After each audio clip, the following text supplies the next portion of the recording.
One Question is brought to you by Turnkey Search, a top industry search firm since 1996.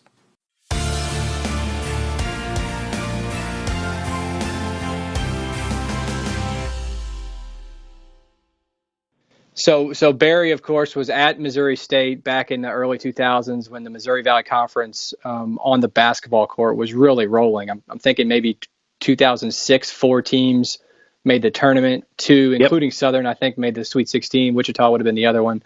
How often do you experience a fan or an SIU supporter kind of just say, man, we really need to get back to those days, which I know you share that sentiment, but how often do you experience that? But then what's the reality of what has changed within the MVC and or the national landscape that makes that more difficult today than maybe it was a decade ago? Well, I would say I hear the question weekly. So because basketball, we've had such a storied history here in basketball. And I mean, you know, the success we had in basketball here from 2002 to 2010 allowed us as a university to invest in brand new facilities, both for football and basketball, that are among the best in the league. So we were able to use those successes to really create a facility bonanza for us as an institution. You know, we have great tradition in both programs to draw from. We've won more MVC championships in men's basketball than any other member since joining the Missouri Valley Conference in 1975.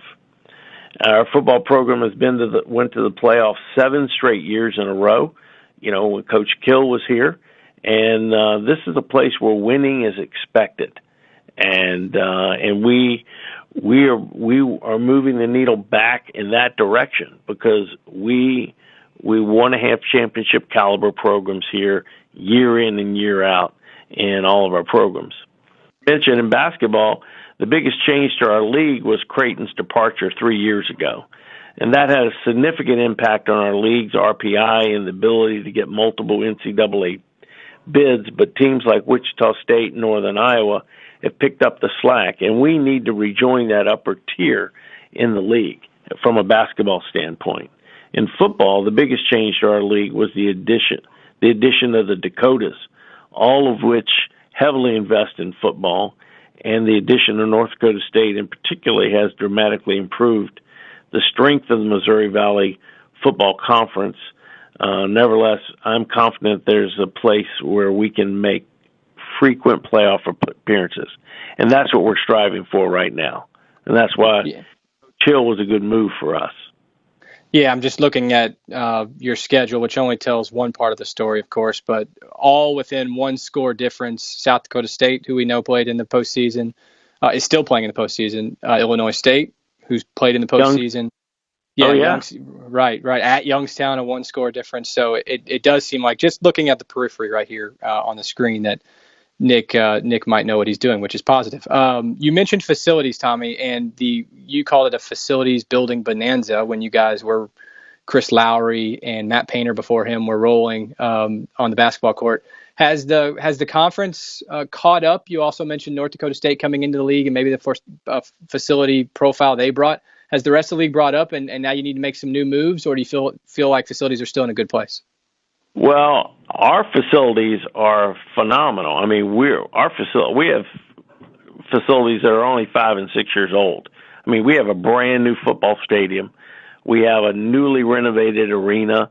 We have an addition to the arena with new locker rooms and offices and facilities. We've renovated the baseball stadium, and we've built a new track and field complex. We're pretty well set in our facilities and the things that we have. And we got that from the successes that we had, because when we were really rolling here, our facilities were not really at a high standard. You know, we had an original arena that was built in 1964, and it was the same seats and the same things and, you know, the same restrooms and, you know, all that got a makeover here. So now we have a really fantastic facility here for athletics. When you were hired last year, one of the things that you championed was this 10-point plan of restoring the glory to Saluki athletics. And let's see, so that was March of last year. Is my timing correct there? That you said about a year and a half ago, a little over a year and a half ago? Mm-hmm. Yep. So how would you analyze your all's progress towards this 10-point plan, and where will you really focus your energies as the calendar turns to 2017? Okay, well, right now we're making positive steps in all areas. Competitively, we won 3 conference championships last year, and both basketball programs won 20 games. The next step is for our football program to make the FCS playoffs and for men's basketball to return to the NCAA tournament. I'm pleased that with the progress our development team is making, we saw a 6-figure increase in our scholarship fund in this last fiscal year.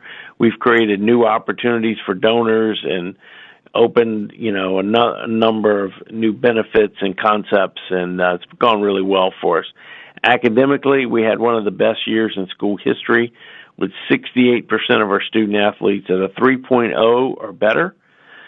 We started an exciting program in which local business leaders are working with our senior student athletes on career development. We're very excited about that as we've launched that program. And then we've expanded our reach on ESPN with more than 50 events produced in-house this past year on the ESPN3 broadcast. And that was an academic athletic endeavor.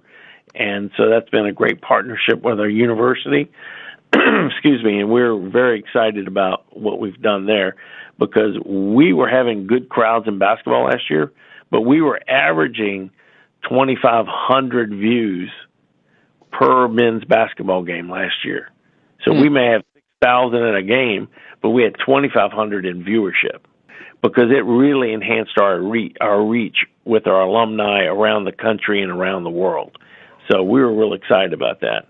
And then some key things we've done, we've dramatically streamlined and reshaped the athletic department with 9 new staff hires since I arrived, and because these are challenging times in the state of Illinois when it comes to funding for higher education. And so, every day presents a new challenge. Nevertheless, I'm confident and excited about our future. And so we've got a exciting young staff, and they're making things happen, and we feel like we're moving in the right direction, and we're headed upward. And that's today's One Question, brought to you by Turnkey Search, a top industry search firm since 1996. One Question is designed to give D1 Ticker subscribers valuable insights on how executive leaders in college athletics think about key issues on their respective campuses, in their departments, or within their leagues and conferences.